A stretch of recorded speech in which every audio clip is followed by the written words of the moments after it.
বন্দুকও বেরাবে, বন্দুক থেকে গুলিও বেরাবে, কিন্তু তোমাকে প্রথমে প্যান্ট খুলে আলী বাবার গুফাটা দেখাতে হবে। কিছু করো না, গুপ্ত রোগ হয়ে যাবে। না না না না বানা, দেখাতে হবে না, কোনো গুপ্ত রোগ চাই না।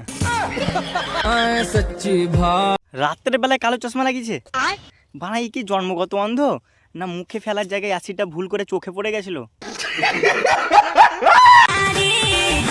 তাও কতটা নোংরামি দেখো, কখন করে চুষেছিল এখন করে ফেললো। খেয়ে নিও না ভুল করে, না তো গুপ্ত রোগ ভিতর থেকে শুরু হবে।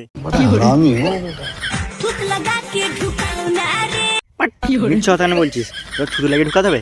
ভাড়া বিনা থুতু লাগিয়ে এক্সপ্রেশনে যত বগি আছে না সবগুলোই তো ঢুকে যাবে। কে রে বানা একে করলি করলি কেন ছাড়লি?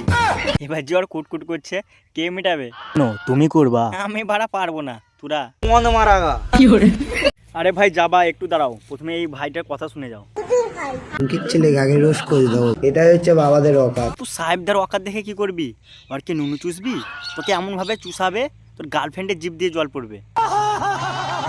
ভাই তোর গার্লফ্রেন্ডকে নিয়ে বলা বা মা বাবা তুলে খিস্তি, এগুলো আমি বলতেই চাই না, কিন্তু যেখানে দেখবি বড়রা কথা বলছে সেখানে মানে কুত্তার মতো ফোনটা তুলাস না, না তো মারা যাবে, বুঝতে পারবি না।